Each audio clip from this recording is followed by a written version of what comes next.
Hello and welcome. It's been a very long time since I've done a video, but I have had a request to run through my reading journal. Thanks, Mum. I know you're the only one that's going to watch it, but that's okay. My reading journal is usually done over 2 years. So this last turn I actually started, this is my new one for 2024 and it will go into 25. I haven't quite finished my 2025 layouts yet, so Mum, you're going to have to wait for the next video. That's the plan.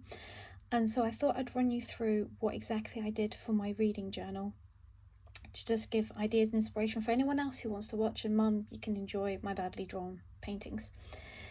So I have decorated my Lifetime with just the sticker on the front because who doesn't like stickers, and it's kind of the same for the inside with a little bit of a sticky note to remind me what I want to read for December. And to be honest, that's all I get. You should know that I start things and then do not finish them, as you will probably notice as we go through this journal.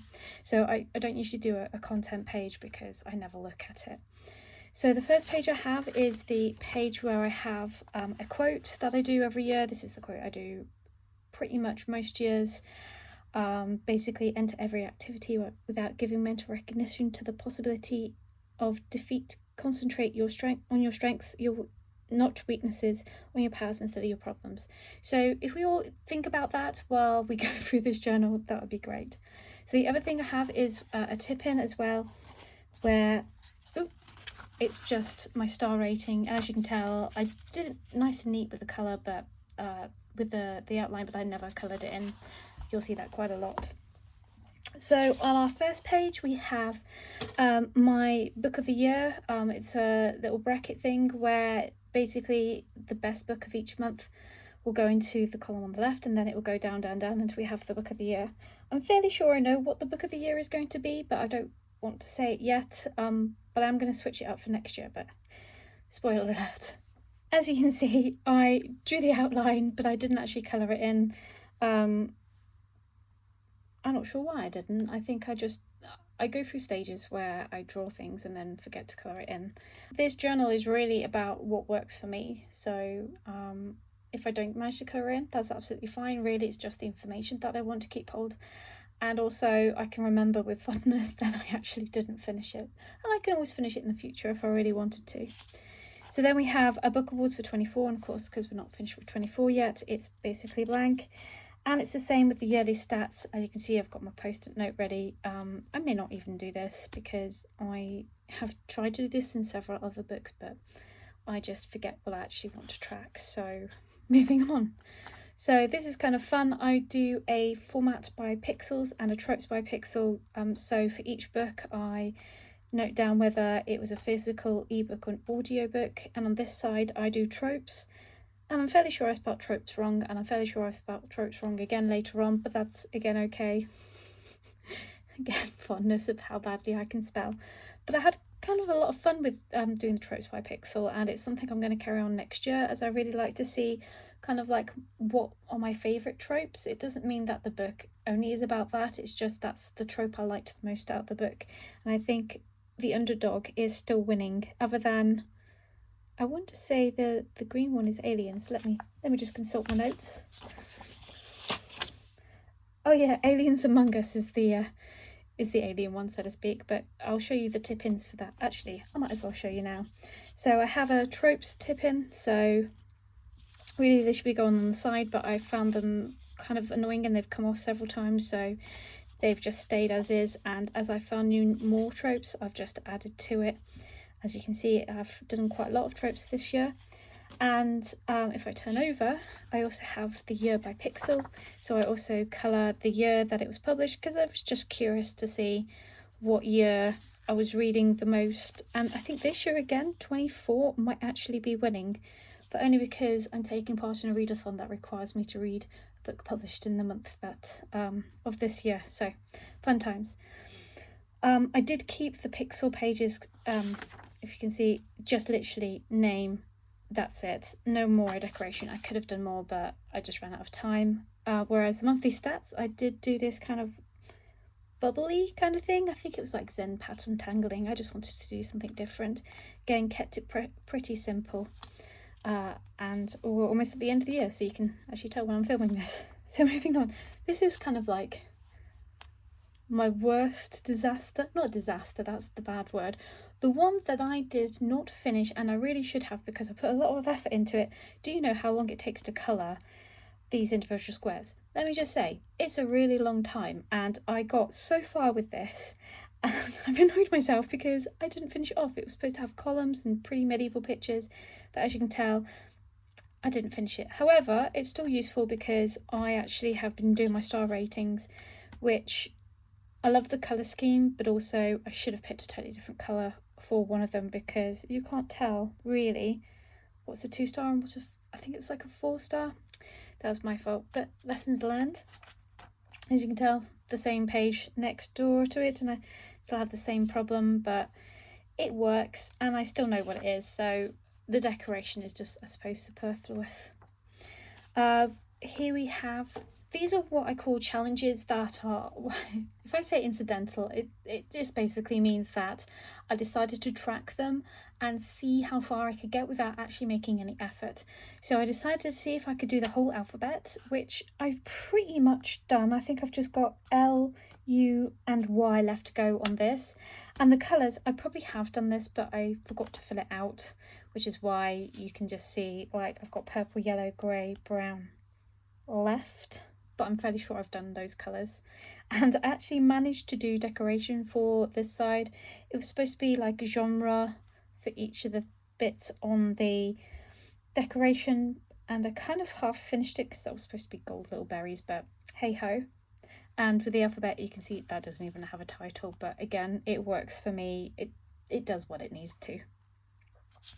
So moving on, this is my read the countries. So this is more of a lifetime goal. So basically I've printed out each continent, and for some reason I do have continent missing. I don't often read real world. I read mostly fantasy and sci-fi, so you'll see I've coloured bits in, but you can tell I haven't read very many country ones. Maybe that'll change next year. And as you can see, I've got a blank page because I'm somehow missing a continent. I can't even remember which continent it is at the moment. I'll come back to it. So with the countries as well, and then I have again another I suppose lifetime. I like tracking. I like it when people give recommendations. So this is what to read after Sarah J Maas, and I had fun kind of seeing what I've read and checking to see if I want to read any more. So this one is, I have a little key, I'll just show you the tip in, where I can tell what it is, and if I've read it or not, and if I've started reading and just hated it. There were several where I was like, I don't think so.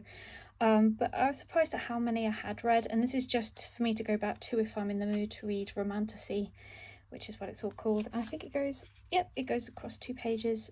Again, I kept this very simple, just literally had a nice coloured title, no other decoration, because again, this is supposed to be practical. So we're moving on to podcasts, so this is going to be a very quick one. I basically need to keep track of the podcasts that I listen to because I forget where I get to, and sometimes it's a while. Like I did this back in January, and I have actually done the cast party. I can't even remember where I got to, which is a shame because I might have to go back and re-listen to it, but I was like 30 or 40 in perhaps. And same with Better Than Happy. I was supposed to finish this whole set. She has a really nice set to listen to, really worth having a listen to, but again, I've kept it very simple. And the same with the High Rollers D&D. I listened so far and I just haven't got very far with it, but it's great for me because this will last into next year and I'm hoping to catch up. I'm excited to catch up now. I have a bit more time, and it's really nice to be able to do it this way, so I really like this, so I can just arrow myself down. It wasn't as much work as I thought it did, and actually I really like the way it turned out. I did actually just print out the podcast title because that was just so much easier and so much quicker than some of the other stuff I've done. So moving on to the Unexpected Party, same again. I did actually see this elsewhere, so this is not my own imagination, but really helpful for me to keep track. Again, I need to actually catch that up. So moving on to the series complete. So basically these are books where I've still read the first book and I'm like, yeah, I need to carry on with the rest of the series. And as you can tell, I've got quite a few where I've read the first book and have never carried on the first series. But again, I've kept it very simple. I did use Tombow on this page, where I decided to, you can ink 2 Tombows together and you start off with one colour, you put ink on it and it will change colour as the ink runs out, if that makes sense. So it's nice to have a little different of a colour displacement. I did do 2 pages of this, thinking I probably would have more series, but apparently I haven't gotten far. So these are my goals for the year. I usually have about 10 goals, which sounds excessive, but not when you realise that quite a few are married up to each other. So these are the pages that you're going to see. Quick goal. Everything is very simple again because I just didn't have time. So it's the lettering. I liked the style of the lettering, don't get me wrong, but I found in the end the lettering was actually too large for what I wanted it to do, because I actually had printed out all the book covers so that I could keep track, because I really like to just cross them out when I'm done. As you can see on the Tackle TBR, I can cross them off when I know I've done it, or I can circle it saying I didn't like it. I'm not going to make, I think most of these goals I'm actually not going to make this year, and that's absolutely fine. It's just something for me to work towards, and next year's goals are similar but different, so you'll see that in the other video. But I really like doing all the different colour changes. Again, you can see I did the colour changes quite a lot for this. So this is my Pop Sugar challenge. This is one of, I think, 3 reading challenges I do. So Pop Sugar, I decided, because it's so candy-like, I decided to go with pink and purple. And each time I finished a book that was to do with the cover, then I'd just colour in the colour, so I would alternate it, and I'd colour the bubbles in. I kind of wish I hadn't started with the bubbles, because I put those bubbles and numbers all over the place and it takes me forever to find them. So I'm not going to be doing that next year. But I did really like using the colours. And with the 52 book club, that's the other readathon, I kind of wanted to do like a circuit board type theme. Yeah, I don't know why I did this. I mean, it looked nice when I had it done, but after, when I was using it as a practical thing, it didn't work as well as it did, and I couldn't really write and read properly, so I'm not doing that again. But I really do like the colours, like I like this green, which is pretty cool.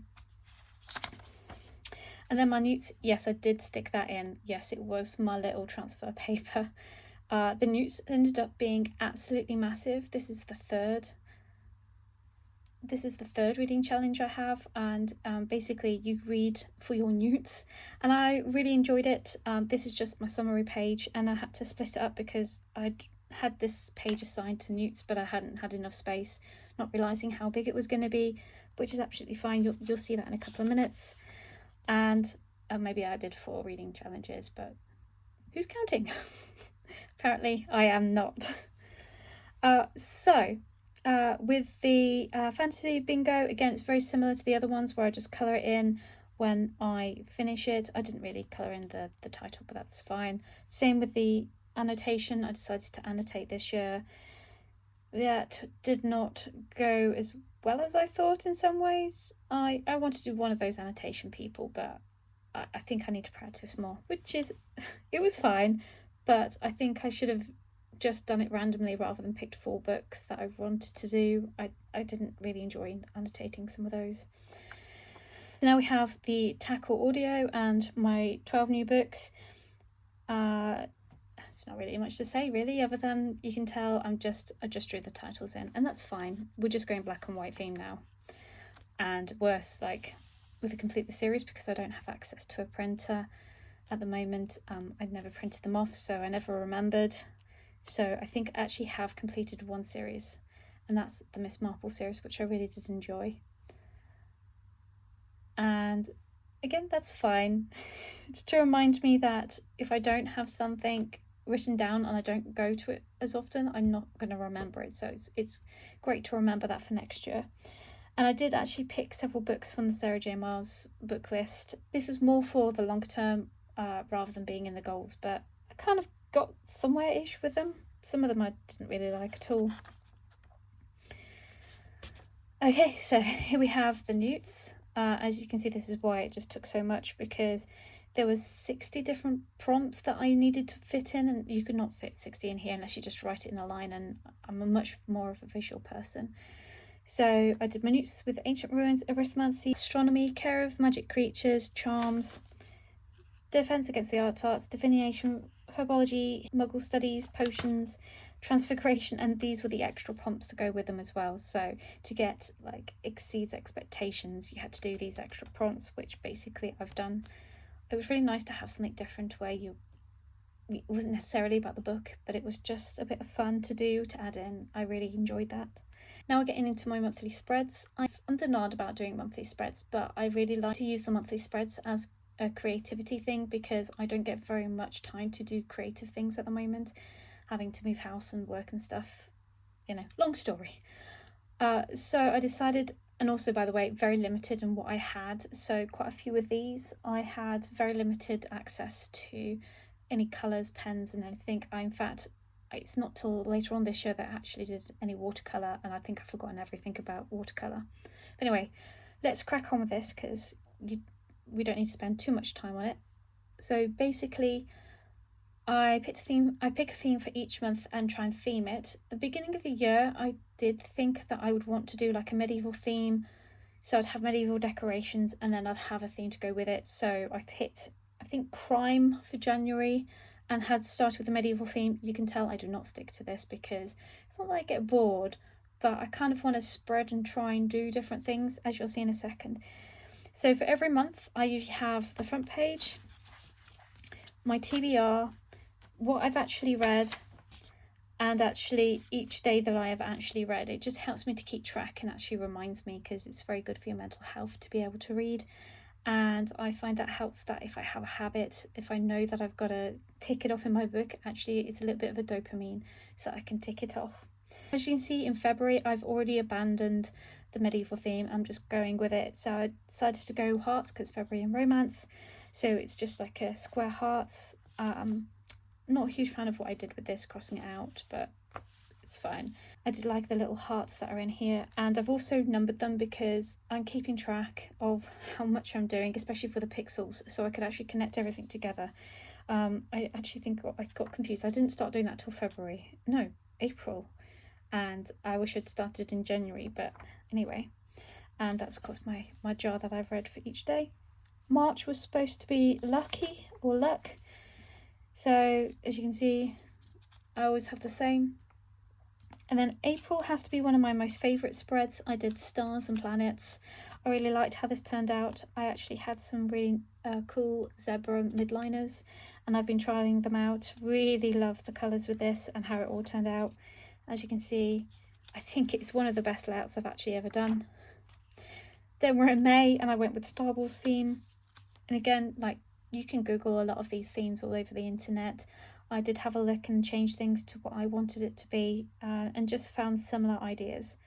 Really liked doing the May the 4th be with you and the little attack.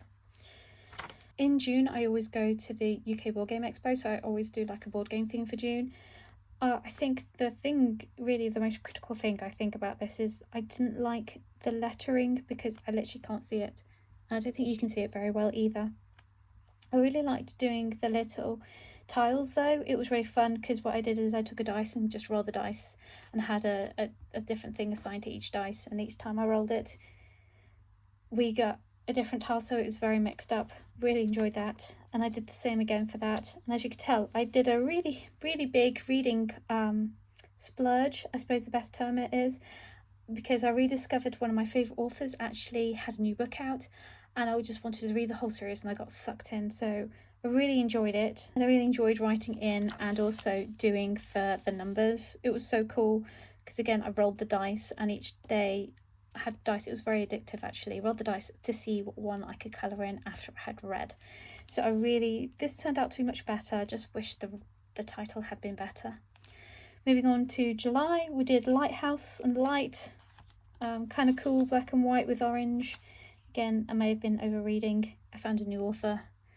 It's very addictive sometimes when you find a new author, but I really enjoyed doing this little line drawing. It was different and nice to just have this simplicity of just drawing a line and not worrying about things. Also, half my stuff was still unpacking at that time, so I didn't really have access to any of my art supplies.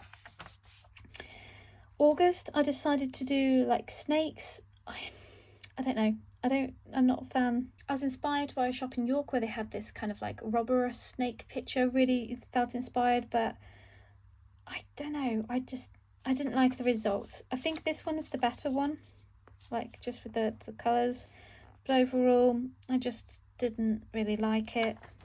And I really didn't like this. This was just random colour, and I didn't have enough snakes to colour in. There was not enough room, so well. So we're getting now to September. I really kind of like the title. It was the first time I've cracked open watercolours in well over like 18 months. That's how long it's been. And you can tell because I think I was a bit impatient with this. Sometimes you can tell how impatient I am. And I have forgotten how to use watercolours and how this paper works with watercolours. It's not the best paper to use. But I thought, I really want to do some watercolours. And it was alright. But it kind of... I got too impatient, as you can see, and it just bled a bit, and I just knocked it. But that's fine. It's a learning curve, reminding myself that it has been about 2 years since I've done anything really other than just quick drawings in the book. And as you can see, I did each day had a different tent. That was really nice. It was nice to just sit and colour and just take 2 minutes out of my day and just mindfully colour that I've read. Get to October, I did like a spooky spider theme, and it wasn't too bad. It wasn't too bad. I quite like the lettering. It was just, again, really simple, just a splash of colour, just a quick one because I knew I was going away in October, so it just made it easier while I was prepping it, because it does take a while to prep these things. I thought, let's keep it simple, which leads me on to November, and I had the whole time in the world for this. But I still managed to fluff it up. I don't actually like this at all. I made too many mistakes. And it's not that I dislike it because the mistakes I make. Sometimes some of my favourite pieces have big mistakes in them. But because my stuff has been in storage, I hadn't realised quite how much some of my pens had been running out, some of my metallic pens. So it's a bit annoying that what I was planning on doing I couldn't do, so in the end I just ended up just keeping to like this, and I'm just, I didn't like the outline, didn't like the drawing, didn't like it at all, and that's why this is kind of like different. I went with like stained glass randomness, and it's fine. And I did also, for those who are here for the bullet journal bit, I did actually try something different. I decided to go with a calendar to see what I was reading, how long things take. Sometimes I just like to know.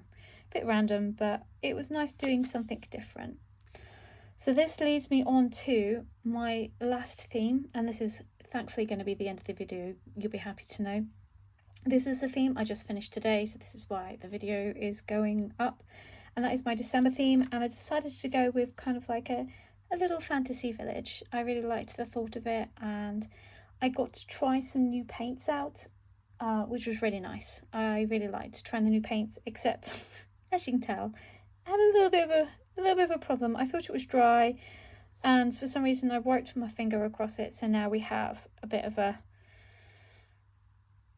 almost like a lighthouse situation. I'm not sure how else to... Oh, I've just realised. Let me just draw that on. Can't have a clock without time.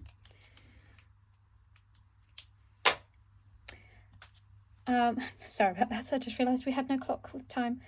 I kind of really like I like the theme. Again, it's practicing with new paint, and I can see, like, again, not mistakes. It's just practicing and remembering that this is not the paper to practice on, really. But maybe next year I'll have a go. And of course, I may have overdone it with the village for my TBR on my red. I am going to have to squeeze them in, but I kind of had a lot of fun just drawing random houses and building it up. It was really nice to do, just relax and do that. And I actually haven't done the last bit because I really wanted to roll the dice. I've got like 6 different houses, so I can just roll the dice in each day and then draw a house again and represent the reading. So I really had fun doing that throughout the year, just having something a bit random and creative to work with, but just within bounds. Sometimes you can get the most creative doing that. So Mum, I hope you enjoyed looking at my journal. That's it for the year. I'm not showing you my 25 yet. You're gonna have to wait until like late December for that. I've almost finished it. I've just got a list that's quite long, and I would like to at least try and get as much done and try and show that I can actually finish things. So I hope you have enjoyed and have some inspiration for your own reading journal or whatever art you're doing. And yeah, see you next time. Bye.